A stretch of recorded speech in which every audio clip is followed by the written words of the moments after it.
Speaker साहब आप बोलने देंगे तो मैं बोलूंगी। यही आपको कह रहा हूं मुझे बोलने करनी जरूरी है ना जी।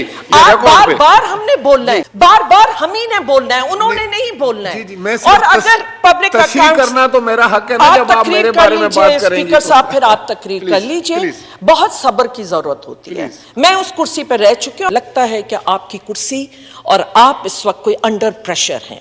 आपकी अगर आपने बिल्कुल अंडर प्रेशर नहीं हूँ, ये देखे बगैर कि बाकी मेंबरान भी हैं जिनको मैंने टाइम देना है, क्योंकि मेरे लोग मेरे थलके के अगर उसी पेशेंस से आप सुनिए, बात कीजिए। They are not suppose to give आधा घंटे और 40 मिनट्स की तकरीरें। आपको तो अपोजिशन को सुनना है। मैं आपको इंटरप्ट नहीं करना चाहता, लेकिन आप ये जो नुक्ता उठा रही आप अपनी रूलिंग से बोलिए। नॉट एन आर्गुमेंट, लेकिन ये रिकॉर्ड की दुरुस्तगी बड़ी जरूरी है। अस्सलाम वालेकुम नाज़रीन इकराम, वीडियो देखिए फिर इस पर बात करते हैं। इस तौर पे क्योंकि मैं स्पीकर रही हूं तो मुझे उस स्पीकर की कुर्सी का बहुत तकद्दुस है। यकीनन यहाँ तो जो भी सियासी वो होंगे, पर लगता है कि आपकी कुर्सी और आप इस वक्त कोई अंडर प्रेशर हैं। और जिस तरह होना चाहिए, एक रिवायत रही है इस हाउस की, आपकी अगर आप मेरे लिए बड़े काबिल एहतराम हैं, मैं बिल्कुल अंडर प्रेशर नहीं हूं। असल में ये है कि आप खुद स्पीकर रही हैं, जो फाजिल मेंबरान जो हैं जिस तरतीब के साथ वो यहाँ बटन दबाते हैं उनको पॉइंट ऑफ ऑर्डर देना मेरा फर्ज बनता है।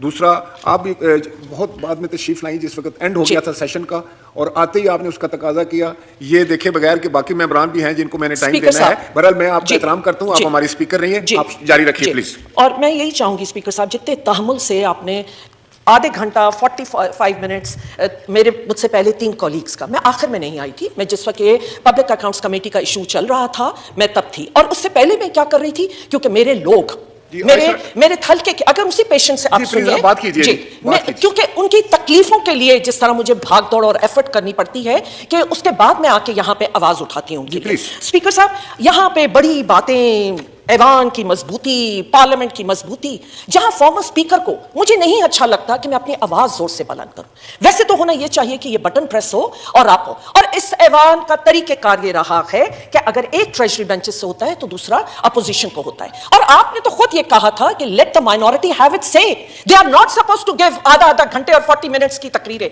आपको तो अपोजिशन को सुनना है। मैं आपको इंटरप्ट नहीं करना चाहता, लेकिन आप ये जो नुक्ता उठा रही हैं, मैं इसकी तरफ क्लैरिफिकेशन कर दूं। आप 3 लोग इधर बैठते हैं, आज चारों बोले। स्पीकर साहब आप बोलने देंगे तो मैं बोलूंगी। यही आपको कह रहा हूं, मुझे बोलने करनी जरूरी है ना जी। बार बार हमने बोलना है, बार बार हम ही ने बोलना है, उन्होंने नहीं बोलना है। और अगर पब्लिक अकाउंट्स करना तो मेरा हक है ना, जब आप मेरे बारे में बात करेंगे। स्पीकर साहब फिर आप तकरीर कर लीजिए, बहुत सब्र की जरूरत होती है। मैं उस कुर्सी पर रह चुकी हूं और मुझे याद है कि मैं कितनी दफा रिस्पॉन्ड करना चाहती थी, पर मैं कहती थी कि नहीं, मुझे नहीं बोलना है। और अवाम स्पीकर्स अपनी रूलिंग से बोलते हैं, आर्गुमेंट पे नहीं आते हैं। आप अपनी रूलिंग से बोलिए। नॉट एन आर्गुमेंट, लेकिन ये रिकॉर्ड की दुरुस्तगी बड़ी जरूरी है। जी, अकाउंट की दुरुस्ती के लिए अकाउंट की दुरुस्ती के लिए मैं आपसे बहस नहीं करना चाहता, आप अपना नुक्ता बयान फरमाएं। तो मैं यही बताना चाह रही हूं, क्योंकि पार्लियामेंट की बालादस्ती के लिए जरूरी है स्पीकर साहब, और मैं चाहती हूं कि आप बहुत तहम्मुल से और दीजिए मौका अपोजिशन को। हम 10 दफा मांगे तो आप 10 दफा दीजिए। जिस ऐवान का हाल देख लीजिए ना, इस ऐवान को आप मजबूत बनाएंगे। देखिए आपने 40 मिनट्स 45 मिनट्स दिए हैं, अब मुझे भी खामोशी से 45 मिनट्स दीजिए। अभी आप अपने नुक्ता पे आए, आप इशू पे आए जो आप बात करना चाहती हैं। तमहीद बहुत होगी। स्पीकर साहब अब वही आपने मुझे मैं ऐवान की बालादस्ती की बात कर रही हूँ, मैं इस पार्लियामेंट की बालादस्ती की बात कर रही हूँ, जिसको आपने बड़ा बगैर इंटरफेरेंस के सुना, जिसकी चाहे उन्होंने जिस तरह चाहे बात की। अब मुझे भी आप तहम्मुल से सुन लीजिए। स्पीकर साहब, अगर इस ऐवान को मजबूत करना है, अगर आपने स्टैंडिंग कमेटीज को मजबूत करना है, पब्लिक अकाउंट्स कमेटी में जीडीए की नुमाइंदगी नहीं है। हमारे नाम देने के बावजूद आप उस पब्लिक अकाउंट्स कमेटी की बात कर रहे हैं। आपने जीडीए को कॉर्नर से लगा दिया है।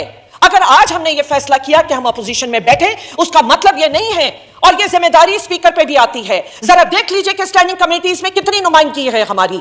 आपका चाहिए चाहे हम 3 मेंबर हो तो बार बार हमें मुख्तलिफ कमेटीज पे नुमाइंदगी, क्योंकि उस कमेटी की रूह यह है कि अगर पब्लिक अकाउंट्स कमेटी, जिसको आप अकाउंटेबिलिटी की बात करें, जिसमें हकीकी अपोजिशन की कोई नुमाइंदगी नहीं है जीडीए की, क्यों, क्या वजह है कि उसमें नाम नहीं डाले गए हमारे नाम देने के बावजूद भी? तो स्पीकर साहब, अगर आपने उन कमेटीज को मजबूत करना है तो अपोजिशन को नुमाइंदगी दीजिए। मैं और यहां पे खासतौर पर उस ऐवान में अगर करना है, आज जो कुछ सुबह में हुआ, आप सेकंड अमेंडमेंट बिल जो नेशनल अकाउंटेबिलिटी का जब आया है, तो उस वक्त आपने क्वेश्चन आवर को सस्पेंड कर दिया। आपने क्वेश्चन आवर सस्पेंड करके जो अवाम के इंटरेस्ट के सवाल होते हैं, इतनी जल्दी क्या थी, मैं ये पूछना चाहती हूं। आप सब रूल 2 को सस्पेंड करके, ऑफ रूल 123 उसका आप सस्पेंड किया गया, क्या वजह है? اگر یہاں پہ آپ وہ اس کو ڈیبیٹ نہیں کروائیں گے, آپ ایک بل لا رہے ہیں جس وقت اس وقت پورے قوم کی نظریں ہیں ان بل پہ, کیا ہو جاتا اگر ہم یہاں ڈسکس کرتے؟ آپ کے پاس تو پھر بھی میجورٹی تھی, آپ کے ممبرز نے جنہوں نے حامی بھری ہے, ان 99 ناموں کے نیچے بیٹھے ہیں, پوچھئے کیا جانتے ہیں کہ کس چیز پہ انہوں نے حامی بھری ہے. آپ ایک قوم کو لا دینے جا رہے ہیں, ایک بل پاس کر رہے ہیں, آپ کے حکومت ٹریجری ممبرز کو نہیں پتا کہ وہ کس چیز پہ حامی بھر رہے ہیں. ہمارے بغیر ڈسکس کے بغیر. اسپیکر صاحب, جب 2000 سے 8 اور 13 کا جو دور تھا اور جب میں اسپیکر تھی, اس وقت ہم انشور کرتے تھے کہ ایسی کمیٹی ہو جس میں اپوزیشن کی نمائندگی ہو, اور اس لیے کہ پورا ہر بل پہ ان سب کی نمائندگی کے ساتھ, ان کے ویوز کے ساتھ, اور پھر بل پاس کیا جاتا تھا. یہاں تو آپ نے اپنے ٹریجری ممبرز کو بھی آن بورڈ نہیں لیا, اور اس طرح اسی وقت پیش کر کے اور آپ نے بل پاس کر دیا, اور اس ہاؤس سے پاس کرایا جہاں کورم بھی نہیں ہے. پھر ہم سے ریکویسٹ بھی یہ کی جاتی ہے کہ آپ کورم بھی پوائنٹ آؤٹ نہ کریں, اور اگر کرتے تو بھی رولز کی وائلیشن ہوتی ہے کہ اس کے اوپر امیڈیٹ ایکشن نہیں ہوتا. تو اسپیکر صاحب, اگر پارلیمنٹ کی بالادستی چاہتے ہیں تو پلیز رول کے تحت چلائیے, اور جتنی ڈبیٹ یہاں ہوگی وہ آپ کے انٹرسٹ میں ہے, عوام کے انٹرسٹ میں ہے, اور پارلیمنٹ کے انٹرسٹ میں ہے. ایسے پارلیمنٹ کی مضبوطی نہیں آتی صرف جمع خرچ زبانی باتیں کر لیں. آپ کے ایکشنز ہونے چاہیے, ایکشن سپیک. خالی یہاں بیٹھ کے 45 منٹوں کی تقریریں کرنے سے کوئی فائدہ نہیں ہوتا. اسپیکر صاحب, اس کے ساتھ ساتھ آج کیونکہ ایک تو آپ کے جو بھی بل ڈیزل کا بڑھا دیا ہے, اس کی وجہ سے اس قدر گروور پریشان ہے. ہمارے پاس جو رائس سوئنگ ہو جاتی تھی مئی میں اور بارشوں کی وجہ سے نہیں ہو سکی ہے, کہ آج وہ ڈیزل مہنگا ہونے کی وجہ سے اس سے بھی گروور جا رہا ہے. آپ کا ڈی اے پی 1000 روپیہ بڑھ گیا ہے. ہمارے فارمرز جس پریشانی کے عالم میں ہیں, اگر یہ ایگرو اکانومی ہے جو ان کا برا حال ہے, آپ کے ڈی اے پی میں ایک 14,000 سم تھنگ کا انہوں نے 700 کے قریب ڈی اے پی کا ایک بیگ کر دیا ہے. آپ کے کاٹن گروور کو اس کی پرائس نہیں مل رہی ہے, اس کی بات کیوں نہیں ہو رہی یہاں پہ؟ آپ صرف ایک چند شخصیات کے اوپر آپ نے سارا پارلیمنٹ چلا رہے ہیں. جب بیٹھیں گے تب ایک ہی بات ہوگی, بھائی آپ بتائیے آپ کیا کرنے جا رہے ہیں. اسپیکر صاحب, کل پرائم منسٹر کی بنائی ہوئی کمیٹی,